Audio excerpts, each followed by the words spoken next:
Welcome everybody to the third day of the SNAP annual/virtual conference. I hope you all have enjoyed the past couple of days and are looking forward today. I know myself, I am very much looking forward to this next presentation. Again, my name is Zach, and I have the pleasure of introducing those who need no introduction. Our friends from Bishop Accountability have been involved in this movement for a very long time. They've been doing good work for a very long time, and we get to hear about the updates from Terry McKiernan and Barrett Doyle about the cool things that they've seen over the past year. So with that, I'm going to stop speaking so that we can get to the interesting folks, and I'm going to turn it over to Terry McKiernan now. Zach, thanks so much for the introduction, and thanks to you and to Tim, to Anna, and everyone else who's made this just really an amazing conference. And we're so grateful to SNAP for doing the conference because, and here I'm going to go away and share my screen if all goes well.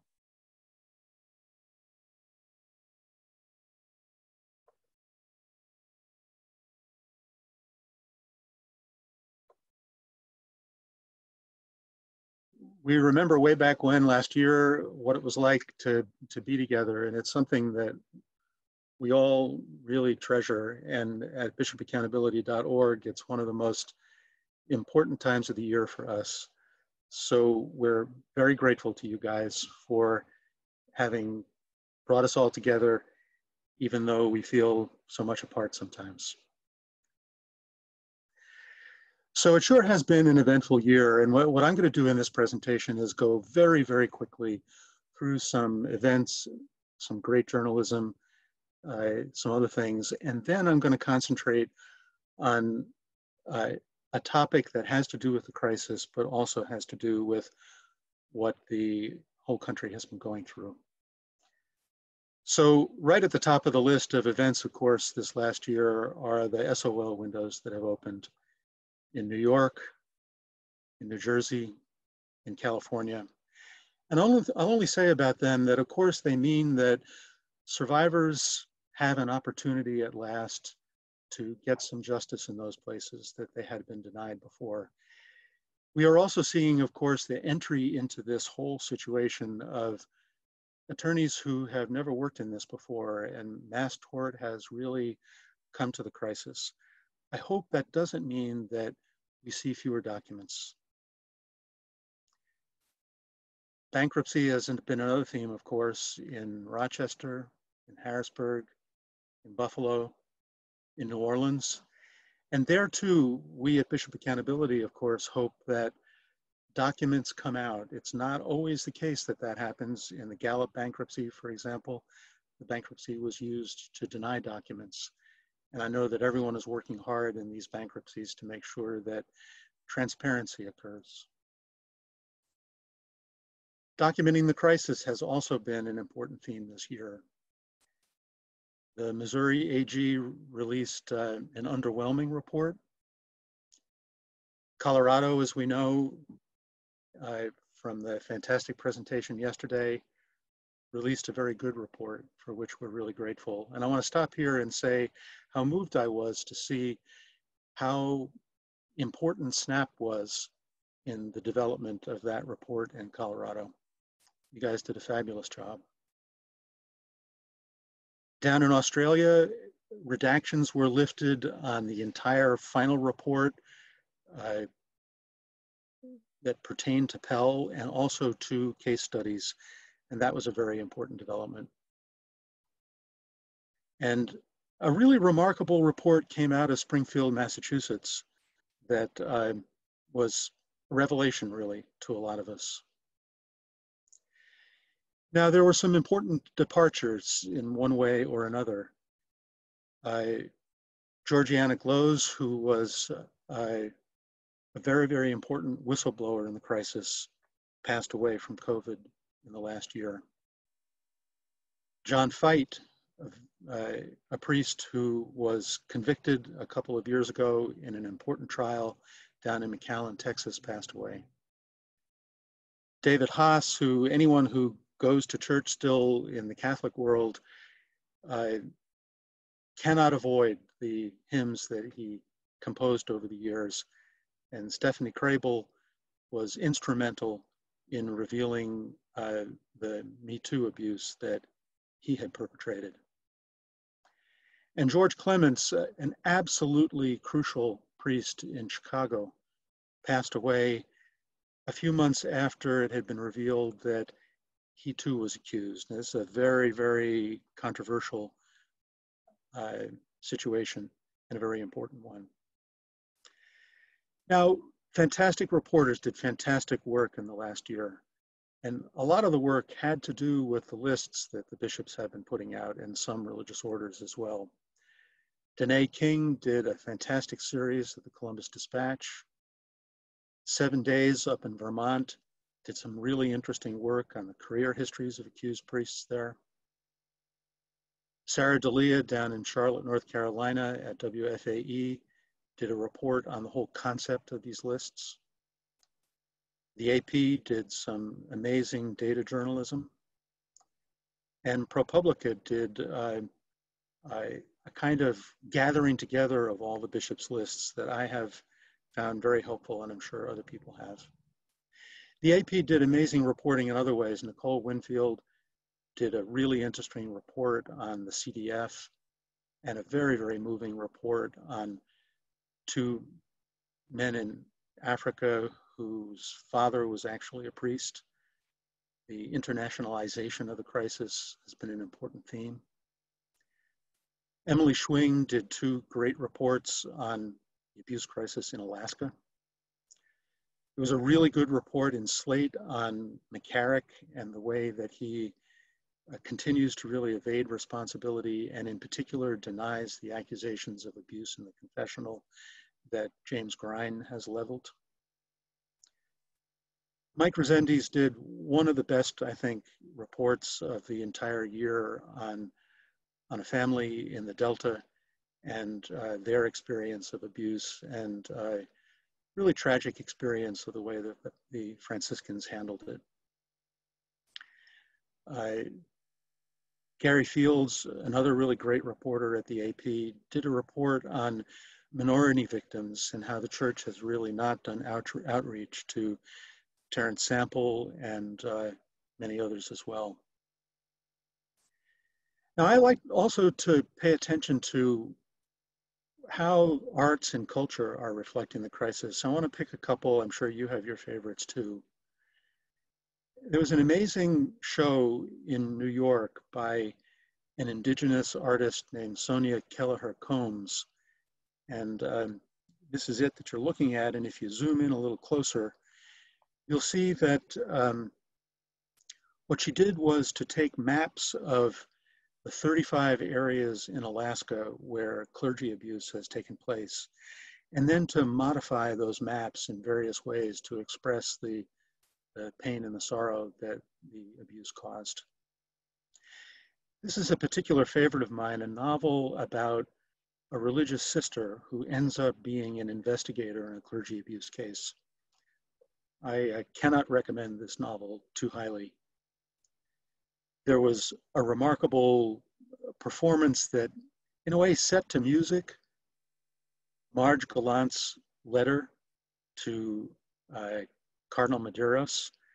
Truly remarkable piece of work, and you can hear, and I want to mention that all of these things that I'm zooming through, we're going to be posting all the links online so that you'll be able to go to them if you are curious. And again, at the AP, there was an absolutely amazing exhibition online, really, of work by the superb photographer Wang Mei, whom we all know because she visited the SNAP conference a couple of years ago. So, despite everything that's been happening in the world, climate disaster and politics and constitutional crisis, COVID, and yes, of course, Black Lives Matter, there has been a lot of journalism on the crisis. But I want to zero in on Black Lives Matter and draw some connections between that super important issue and the crisis, because connections there are. And in doing this, I want to say that, of course, I'm a white guy, And I'm coming to this topic after to my shame, ignoring it for many years. I don't want to pretend to be an expert. I know that I'm not the person really qualified to speak about this. What I want to do is talk, though, about how Bishop Accountability is going to try to do a better job. And in describing that better job that we're starting to do, I want to show you ways in which the crisis does intersect and interact with the lives of Black Catholics and the terrible problems that they have faced. So first, in Greenwood, Mississippi, back to that story by Resendiz. This is LaJarvis Love and his cousin Joshua, and Joshua's brother Raphael, and their grandma, who converted to Catholicism, and she is the reason the entire family is Catholic. Those three guys were abused at St. Francis of Assisi in Greenwood, Mississippi, by Paul West and by another Franciscan brother. Now they raped these boys. They showed them child pornography. West in particular threatened to kill them if they told. He took them up to New York and up to Wisconsin and abused them there. He even abused them at his parents' house. This is a really terrifying episode in the abuse crisis, and it could not have been told more beautifully and more respectfully than Resendiz, and again, the photographer Wang Mei did. And I think it raises, really important questions about the Franciscan missions, domestic missions in the United States, and the geography of the Franciscans and how the two interact. The grandma said at one point, I wanted a positive life for them, which is why she brought them up Catholic. We see in this story the power of grooming in poor communities. And Joshua sums it all up by saying, they felt they could treat us that way because we're poor and we're Black. And I think this whole story is an important story for us to reflect on. And I think it poses a challenge, indeed, for us at bishopaccountability.org to do justice to these stories more than we have in the past. I also want to mention that this story would not have happened without Mark Valencia. You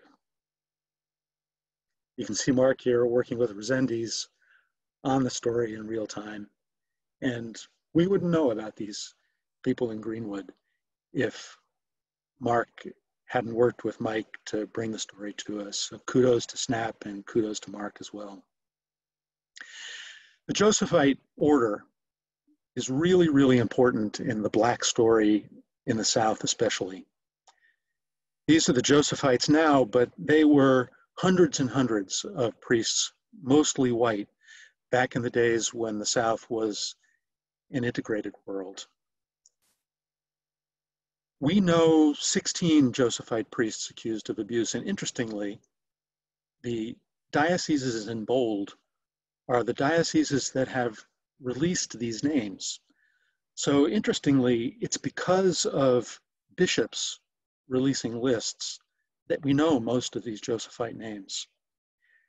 The Diocese of Mobile, for example, which released a small cluster of names of Josephite priests.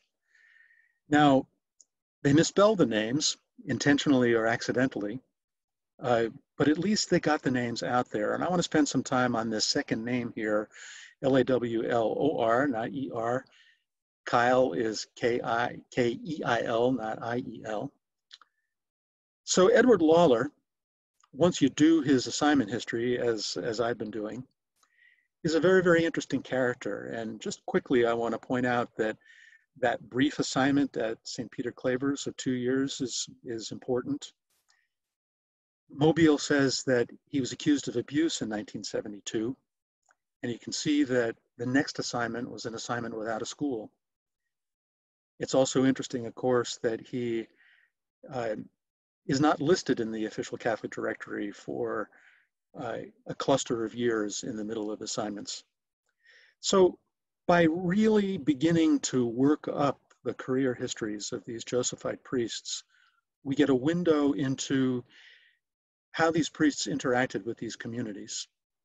Lawler is third from the left in the top left photograph, and he's with the Bishop of Mobile. So he's not an insignificant character in all this. He built this school in his first assignment. And here you see him at his last real parish assignment in the New Orleans Archdiocese. Let's go to Los Angeles for a second, and to the priest that Mary Dispenza described so powerfully in her book, Split. Now, Neville Rucker was assigned to all these places that you see on the left, and there are all of these lawsuits that you see on the right. Now, these were assembled by the LA Times in a database that's no longer online, but Bishop Accountability has saved that database so that we haven't lost it. When you go to the USCCB, you see that there are 4 parishes in LA listed as ones with strong African-American presences. But if you go to the Rucker file, you discover that he says at one point, so-and-so, the last white widow to move away from my all-Black parish of St. Agatha was a very good woman. Well, if you go back to that Los Angeles Times list, you see that there were many people who ultimately filed suit about their abuse there. And of course, in a Black parish, those victims are going to be Black.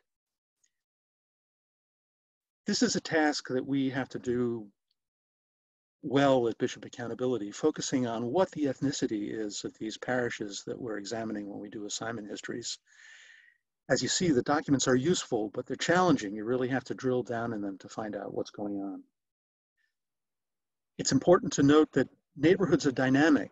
There's white flight and there's gentrification. Parishes that were Irish Catholic end up as African American, and we need to be alert to those changes.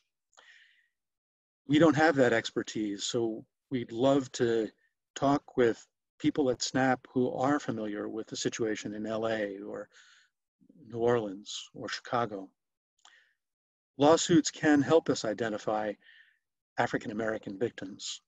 And I think the goal really is for each of the important cities where Black Catholics are a real presence and a real factor is to develop urban histories and atlases of the world there. Last place I'm going to talk about is Chicago. You've met Terrence Samples already. He's a Stewart victim. These are the priests in Chicago who were very, very active in Black Catholic communities and for whom we also have files. It's 3 white priests and 3 Black priests.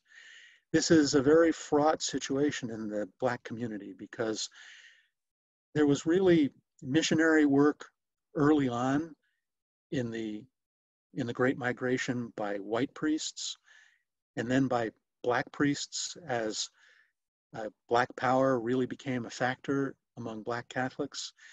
And it's a sad fact that white priests who cared about Black Catholics abused kids sometimes, and so did Black priests, including perhaps even George Clements, important as he is in the history of Black Catholics in Chicago. There are other issues, as we saw in Greenwood. Are settlements smaller when Black Catholics are suing the church? Are transfers of priests sometimes happening into Black communities so that the Black communities cope with accused priests more often than white communities do? These are really important questions that need to be investigated. So in Chicago, the significance of the Black migration, the great migration of African Americans out of the South into the North, and the way that the Catholic Church saw that as missionary work is a really fascinating and important topic.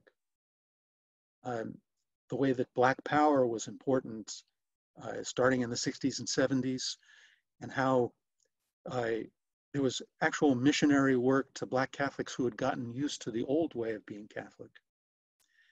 Transfer policies, as I mentioned, and settlements are a really important question.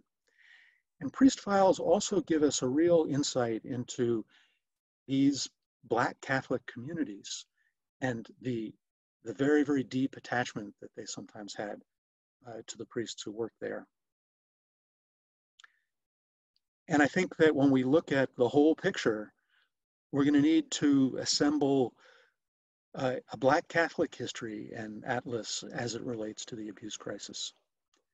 Now, I'm really at the beginning of even beginning to understand this, but these are 3 books that I've been working with that are really amazing. I'd especially recommend the one in the middle. They're not about abuse in the Catholic Church, but they give a lot of insight into how Black Catholics lived and prayed, and the world really that that priests sometimes took advantage of. Now you can find all of these links and more at this URL. We'll put it up on our homepage, and we'll probably launch this tomorrow. Now, very quickly, we're also going to dive back into our oral history. This is Phil Saviano in one of the oral histories that we filmed at SNAP a couple of years ago. We're also going to be launching a monthly that will try to provide some news, some clips from those oral histories, and plenty of other material as well. Now, at the last SNAP conference, I mentioned that I'm really concentrating also on confession and on the role of confession in abuse. And quite a few of you came up to me afterwards and said you were really interested in working on that topic with us. So we're going to be doing oral histories of confession in the abuse crisis, and we really look forward to working with you if you're interested in doing that. So I'm back, and I'm just here to say thank you everyone so much for joining us for this session. And I'm going to turn my video off now, and I'm going to turn it over to my amazing colleague, Ann Doyle. Thanks so much. Thank you, Terry. Hi, everyone. It is so good to be here. SNAP, thank you, Zach, Melanie, Becky, Alexandra, Anna, everyone, Tim, everyone at SNAP who made this happen. You've given us community and information sharing in a time that we all really need it. And how amazing is it too that despite COVID and the overlapping calamities with COVID, that the movement for accountability that SNAP started keeps surging. A great example was just a few days ago. I'm going to share my screen now, and there'll be a little bit of awkwardness while I do this because it never comes up the way it should. Let's see. Okay. All right. Here we go. In Japan, Harumi Suzuki, the SNAP leader, held a press conference. She is suing the priest who raped her, the bishop whom she consulted, and the diocese in northeastern Japan for damages. And this is, I hope Harumi, I know she's attending the conference. It's 4 a.m. in Japan now, but I hope she's listening. I was in awe when I saw this. The Me Too movement has barely taken hold in Japan, and it is very hard still there for a woman to come forward about sexual assault, and the legal system makes it very difficult too. The statutes of limitations are terrible, but Harumi has come forward. This is on September 24th, last Thursday, she held a press conference. That's her on the right. And I want to note that that date is also the 3rd anniversary of the death of Barbara Blaine. And what a fitting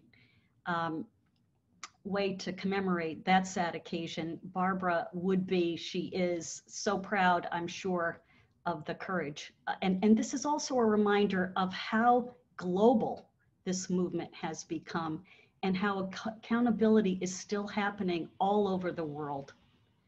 And that's really what I'm going to talk about today. Accountability is surging despite the pandemic, despite everything.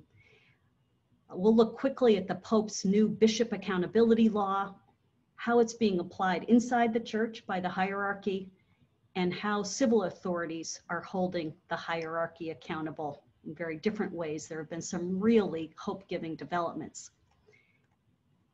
So in the last 18 months, Pope Francis passed 2 major canon laws. This is his big response, I believe, to the demands of the world that bishops be forced to disclose sex abuse allegations and stop covering them up.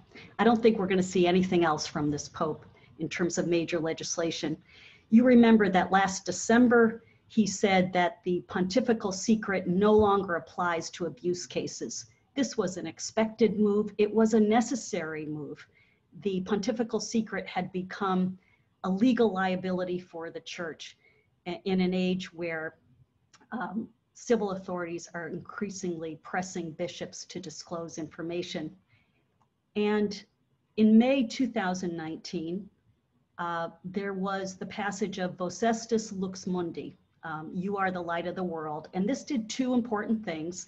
It requires every religious and cleric to report sexual abuse to their superiors. And second, it spells out procedures for how bishops accused of either abuse or cover-up should be reported and investigated. How is that working out?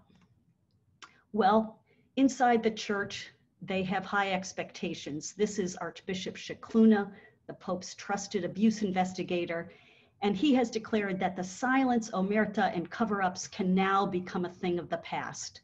Cardinal Cupich, who was instrumental to creating this model of investigation, has called it revolutionary. Others have said it's a watershed. And there are some good features to Vos Estis, as I'll call it. It makes abuse of authority by bishops a church crime. And it extends the definition of victim to include vulnerable adults. It forbids retaliation against whistleblowers. It forbids silencing of victims.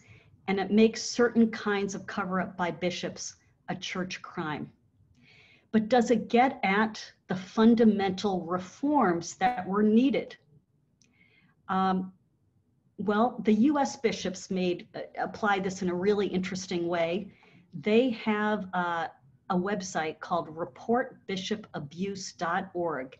If you have filed a report through this portal and want to discuss your experience with us, we would love to hear about it. It says, have you suffered sexual abuse by a bishop, but it also, you can submit complaints of cover-up. So what has changed and what hasn't after Vos Estis Lux Mundi? Well, before, universal canon law permitted a sexually abusive priest to stay in ministry in just about every country except the United States. There was no universal zero tolerance rule. That is still the case. Before, canon law didn't require a bishop known to have concealed allegations to leave office. That's still the case. Before, canon law permitted many bishops not to notify law enforcement unless they were required to do so by local law. That's still the case. Before, no bishop had been stripped of his title because of complicity. That is still true. Before, no bishop had even been criticized publicly by the Pope for his complicity. And that is still true. So let's look at how this law is actually playing out inside the church. And I want to take a look at particularly this case, Vos Estis case happening in New York. On the left is Bishop Nicholas DiMarzio of Brooklyn, and on the right is his boss, in a way, Cardinal Timothy Doyle of New York. A word on how the law works. Basically, it is about bishops policing bishops, bishops investigating bishops. When a bishop is accused of abuse or cover-up, he gets reported to the Vatican. If the Vatican deems it worthy of investigation, they assign the case to his metropolitan or his local archbishop. Now, if the archbishop is accused, the case goes to his senior local bishop, called in church speak a suffragan. Individual lay people are allowed to help out in the investigation, but this is a process that's otherwise completely insular and controlled by the hierarchy, and it mandates no release of information. Literally, your bishop could be investigated under Vos Estis right now, and this law doesn't require us to know about it. So no sooner had the Vatican assigned Cardinal Doyle to investigate Bishop DiMarzio than the Cardinal let us know his true feelings about the case. This is his podcast, and on the right there is Father Dave Dwyer, his co-host, and on the left, of course, is Cardinal Doyle. And I'm going to play you a bit of audio because I think it's really interesting and revealing. You're first going to hear Father Dave Dwyer talking, and there's a lot of banter. They're talking over each other, and it's hard to make out what they're saying, and that doesn't matter. What you're going to get to are very clear and audible comments by Cardinal Doyle. Okay, let's hope that this works. The Vatican has invited you to look into the case of Bishop DiMarzio. I prefer not to be reminded of that. Okay, all right. I didn't mean that one. I meant of all the work that was piled up. Well, I know you did. You but did, yeah. Well, not so how did that happen? That was no surprise. Okay. As you know, the sad. Because the meeting makes it sound like, ooh, you're in trouble. Oh no, Okay, no. okay. This was unexpected. You know, how long ago was it when November? In November. Yeah. Bishop DiMarzio, I mean, I love the guy. He's a good friend. He's never had an accusation against him in his whole life. But in November, somebody made an accusation from way back, 48 years or so ago. And as much as Bishop DiMarzio said, this is preposterous, this is ridiculous, this is unjust, darn it, we have to take it seriously. So obviously, the Cardinal, after making these comments, should have recused himself from the case, but arguably he should not have been assigned this case in the first place. I mean, he himself has a checkered history of investigating abuse. There's his record in Milwaukee, which Peter Isley and John Pillmeyer and others have documented. And in New York, until recently, he had kept in ministry two priests, at least, Reverend Donald Timone and Monsignor John Paddock, who had been reported to the Archdiocese years earlier for child sexual abuse. They both now face multiple allegations. But let's pretend for a minute that this Vos Estis really means business, that it's applied very earnestly. What would happen? Well, we could go back to that website, reportbishopabuse.org, and file a complaint of cover-up against Cardinal Doyle. Okay, so who would investigate him? Well, his senior most suffragan bishop. Well, let's see what's happening in the New York province, which Cardinal Doyle is in charge of. Now, of course, we have to discount Bishop Malone, who already was forced to step down because of cover-up, and that wasn't a Vos Estis case for reasons that nobody understands. But he was already investigated by Bishop DiMarzio, and we've heard already that Cardinal Doyle is investigating Bishop DiMarzio for child sexual abuse. Now, Cardinal Doyle Bishop DiMarzio is the senior most bishop.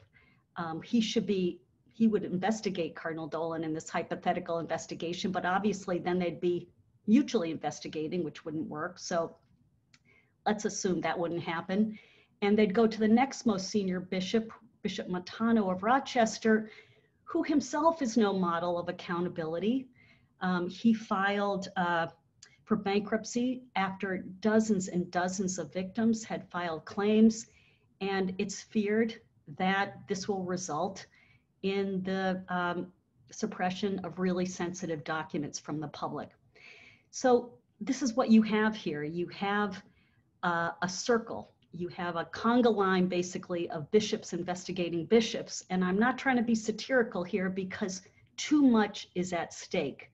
But this is a law that simply doesn't work, and that can't work. And the lack of credibility goes right up the chain of command. Cardinal Louis Ladaria on the left there is prefect for the Congregation for the Doctrine of the Faith. He handles all cases of child sexual abuse involving minors, including those committed by bishops. And we recently learned that he was accused of abetting a cover-up in France with this cardinal, Cardinal Philippe Barbarin.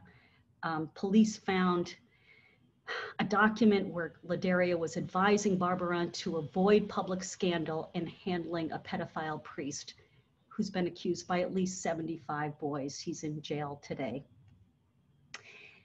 Even more powerful, perhaps, and influential in applying bishop discipline is Cardinal Marc Ouelletta, prefect of the Congregation for Bishops.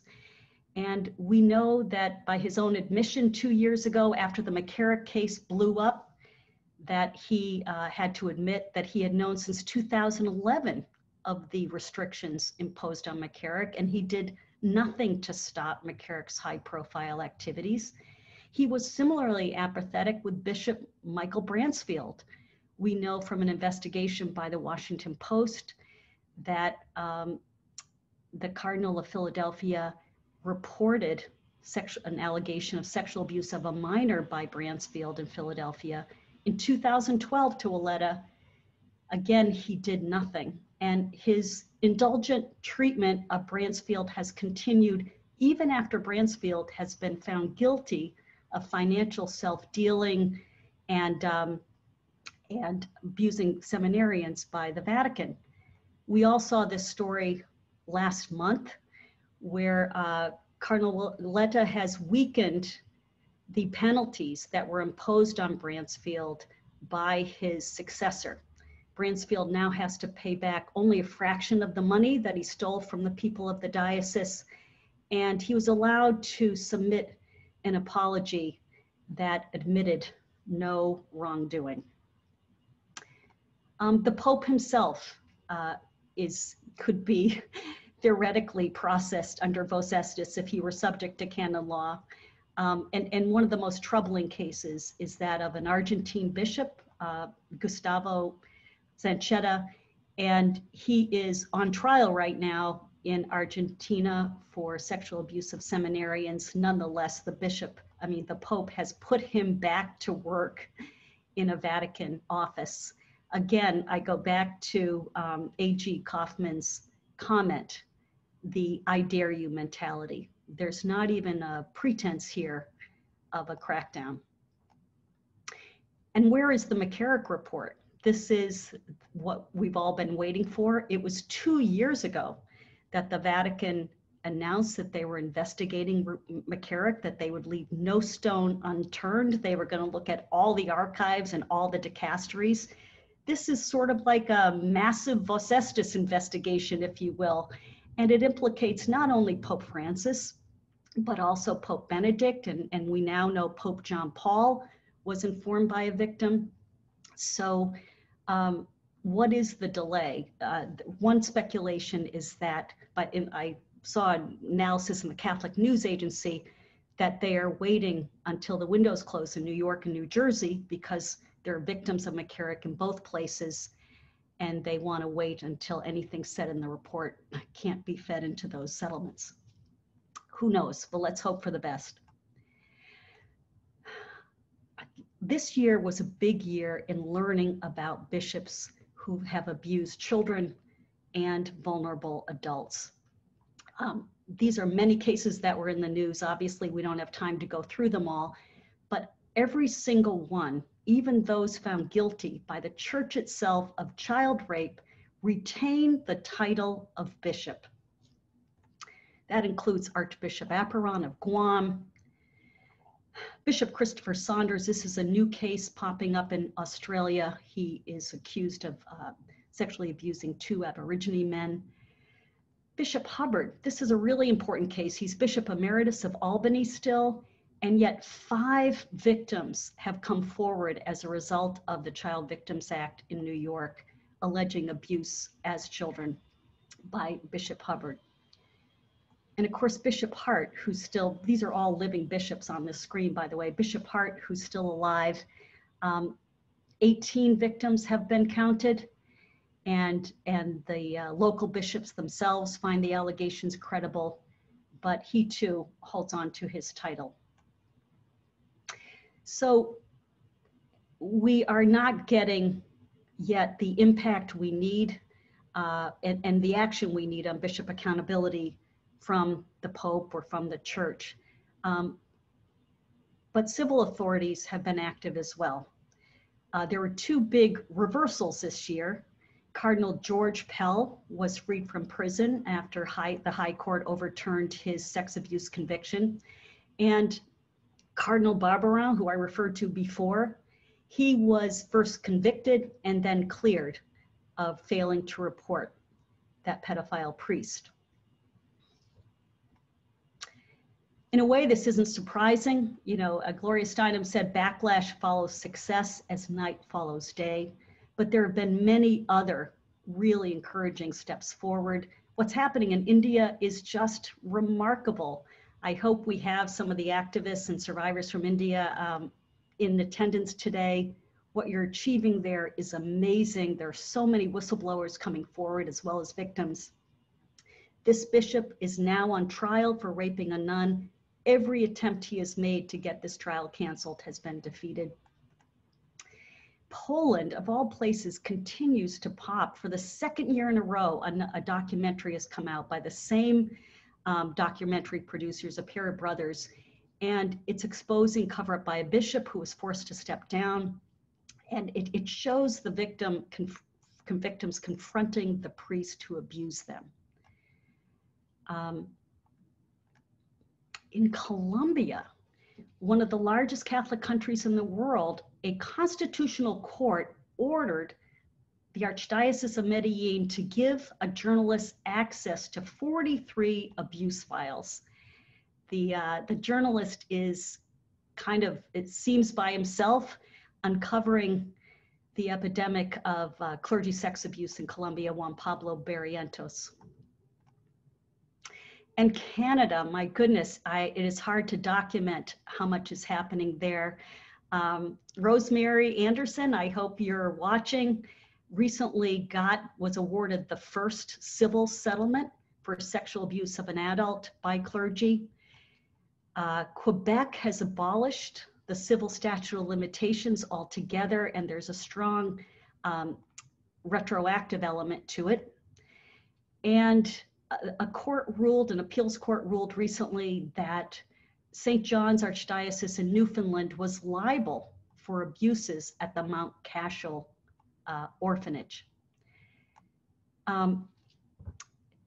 So I think we see a contrast here. We see really decisive action changing the church from the outside and finding justice for victims. And we have yet to find it coming from inside the church, which I regard as sad and baffling, honestly. I don't think we're going to see any more initiatives from Pope Francis. So I think where that leaves us is where we've always been, which is operating largely outside the church and finding the progress in the actions of SNAP, ending clergy abuse, and survivors and prosecutors and journalists and civil authorities around the world.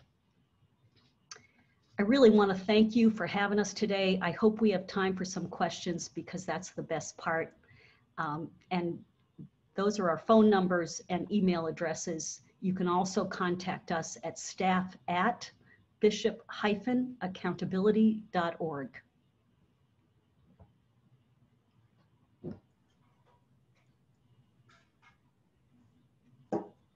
Awesome. Thank you so much, Terry and Ann. It's always so informative to hear from you guys. I'm so grateful that you took the time to join us this weekend. There are definitely some questions, as I expected. Folks were really interested in what you were saying. So I'm going to try to answer these in order. Apologies, folks, if I don't do that exactly. But the first question was, can members of the public get access to assignment lists? And if so, how would you recommend they do that?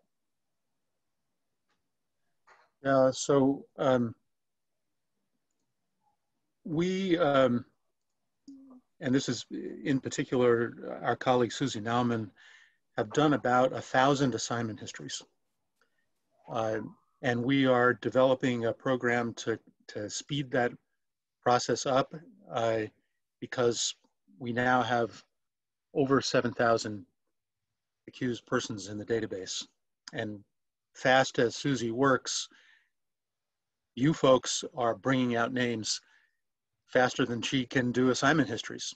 So we're gonna really team up on this and generate more of them. In the meantime, the bishops lists that we have on that list of bishops lists on the site do sometimes provide assignment histories. They are problematic in various ways, but that is another source. Ultimately, the goal is to have good, complete assignment histories of all of the accused priests. If people are interested in helping us with that project, please contact us because we'd love to talk to you about that. Great, thank you, Terry. Here's a question from one of our SNAP leaders in Florida. This sort of goes back to what you were saying there at the end, Anne, but how do you react to the Pope's statement that these kind of matters are best handled with, quote, internal correction? Well, it's just not working out very well. The Pope has also said that clericalism is the fertile ground from which all these evils spring. So clericalism, a clericalist process is not going to solve this problem. The church really has to do what would be unthinkable for them, which is to throw open their files and their investigations to truly independent outsiders. Yep, that makes sense. Another question is, how would someone get their perpetrator listed in the database on bishop accountability? And if the clergy perpetrator has been listed in civil cases but not in the media, can they still be added? Yes, absolutely. The standard we have right now is that a mainstream media mention, quote unquote, of the allegation or evidence of the allegation in a publicly filed court document.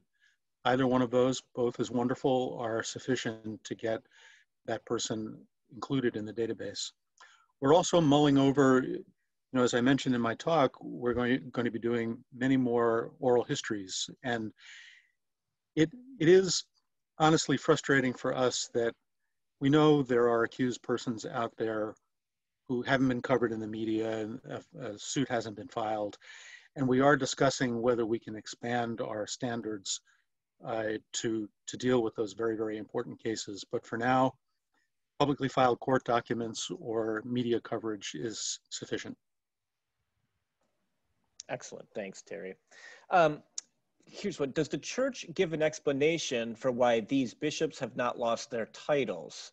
Do they have to go through both laicization as other priests, or is there another process involved? Apparently, laicization takes forever, according to what that SNAP leaders heard from their local victims assistance office. It does, although interestingly, it did not take forever to laicize McKiernan. That was very quick.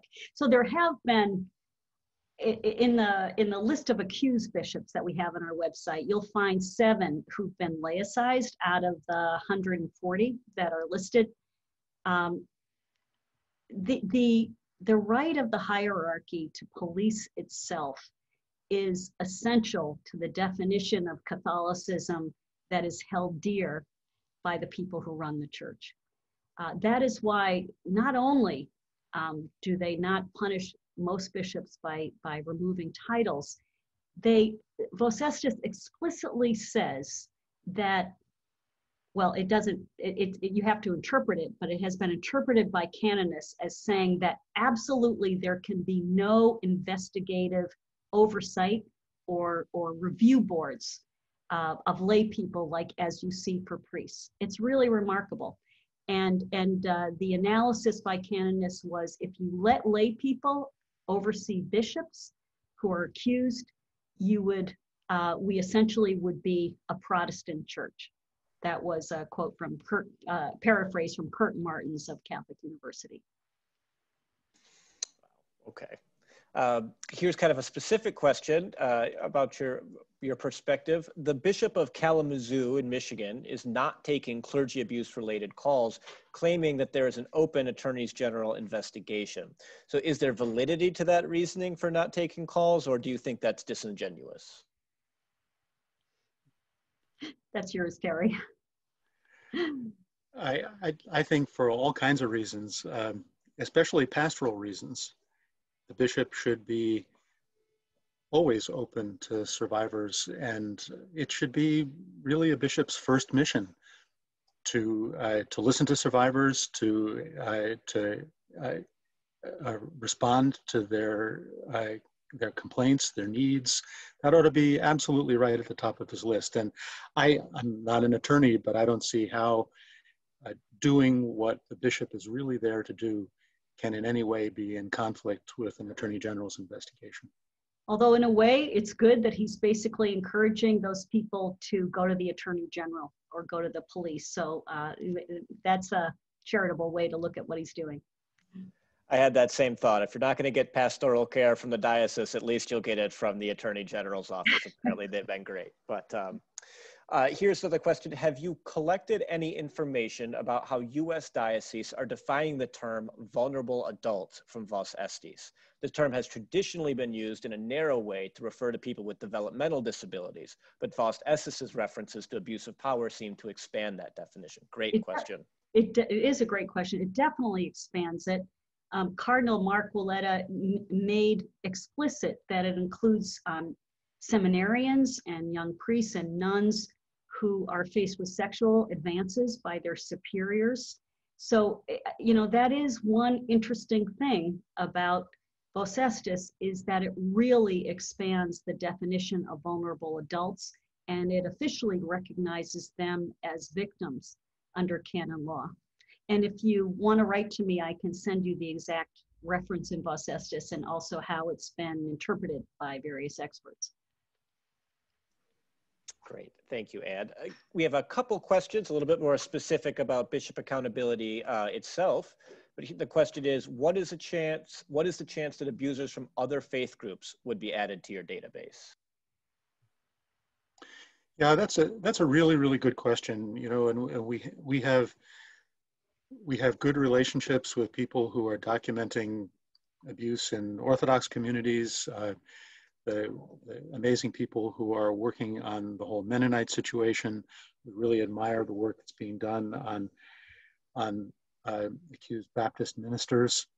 I'm going to be honest here that we're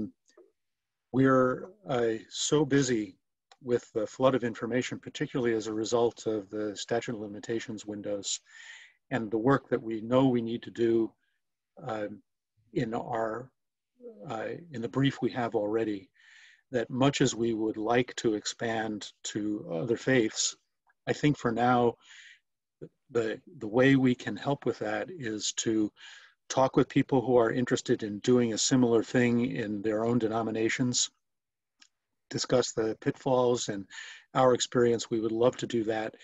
And in the future, perhaps, you know, we have considered expanding to collect some of the documentation of the Boy Scout cases. And we're not saying no, but right now we're going to keep our eye on the ball and do it that way. It's somewhat sad just how common this issue is and how many you know, people there are who need this help. We just really need to clone you guys over and over and over again, but we're not quite up there yet, Dolly the sheep notwithstanding. This is a really great question. How can we best support priests who are speaking out about the need to solve the clergy abuse problem? Yeah, Ann, do you mind if I take it? I don't want to talk too much. Could I take this quickly? Go right ahead. I think it's a really important question because, you know, I'm unusually perhaps on this call someone who COVID accepted still goes to church, and I do know good priests, and not good priests in the sense of in a patronizing sense, but people who have worked with survivors and really care about these issues that we're talking about in this call. And there are a lot of clergy out there who support, for example, what we do. And I'm sure it's true for SNAP as well. The whistleblowers group is one example of a place where people within the system who are concerned about it can get together. And that's a fantastic group, and perhaps that's a way that people within the system who are concerned can network. Yeah, that's great. You know, Catholic whistleblowers is my first thought. And, you know, there are a lot of those folks involved with that group who've done great stuff with SNAP as well. Yep. So I think that's a great question. Here's what happens when a priest cannot be found by lawyers in a civil case? The names have been redacted for the Diocese of Buffalo. I assume that's about listing a priest publicly. I think that's a tough one.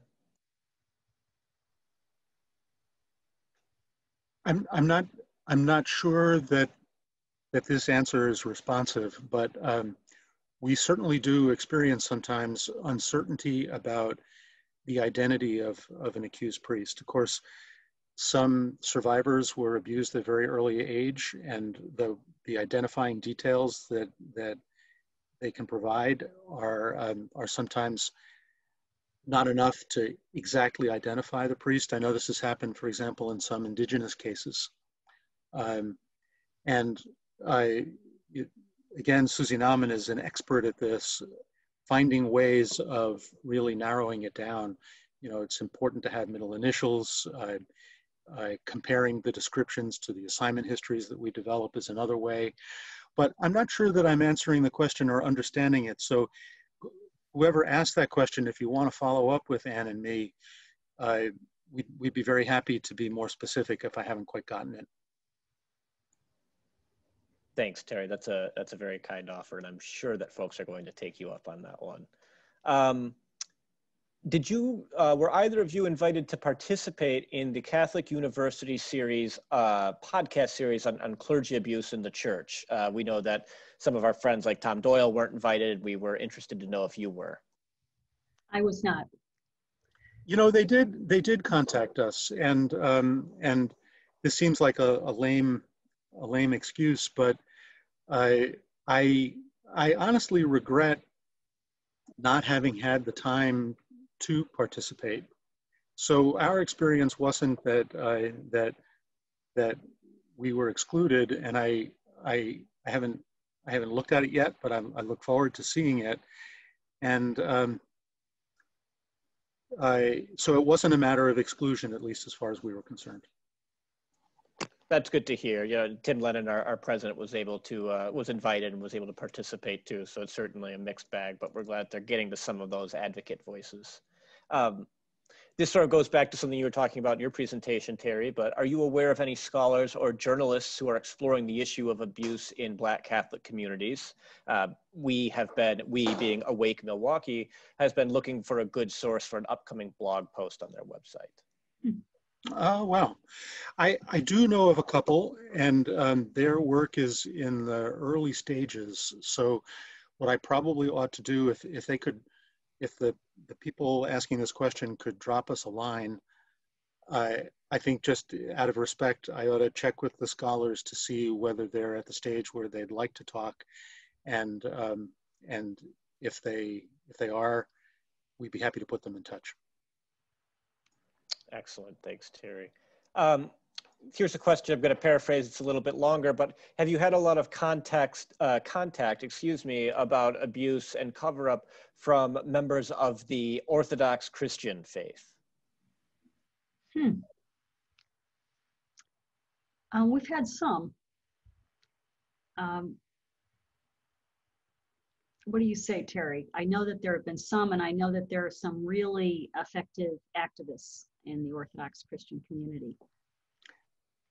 Yeah, and I don't think that we've fielded a lot of requests from that denomination, because until recently, Pokrov, of course, was a real resource for them, and I'm not sure what the status is of that group, but I think that they were handling a lot of those contacts until recently. And that was a fantastic resource.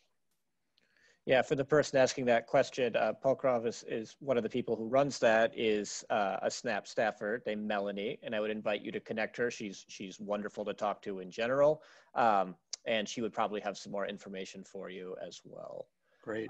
We have time for one last question, I think, before we go.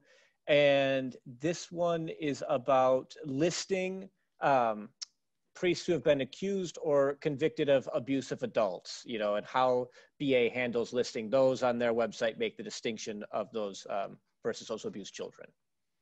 Yeah, it's such a good question. And, actually earlier in the question period, Susie chatted us to remind us that that's another limitation in the database right now, that our cutoff at the moment is we include accused persons who are accused of abusing minors.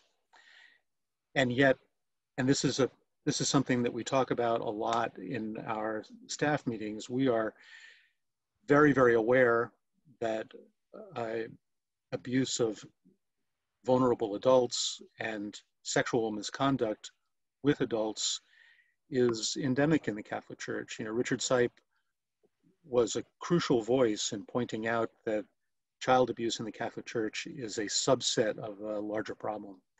So we acknowledge that, but we have not gotten to the point where we feel we can expand the definition. There are legal issues involved.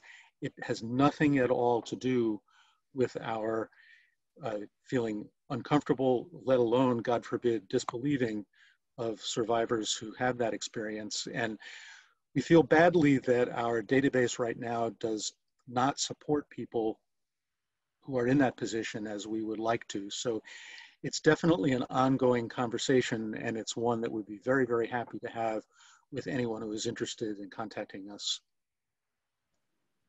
Awesome. And you both have been very gracious in sharing your contact information, and especially in sharing your time, knowledge, and resources with us. So I want to thank you both for being with us today. I also want to thank Pauline and Susie and the rest of the BA volunteer team who do just incredible work. Everything that you do is so important to what we do. So very grateful to you. And yeah, just thanks again. And everybody, I'm going to give you about 25 minutes before your next session starts. So gear up for the rest of the day. But thanks for joining us for this great session. And I hope you all enjoy the rest of the day. Thanks, everyone. Thank you, Zach. Thanks, everyone.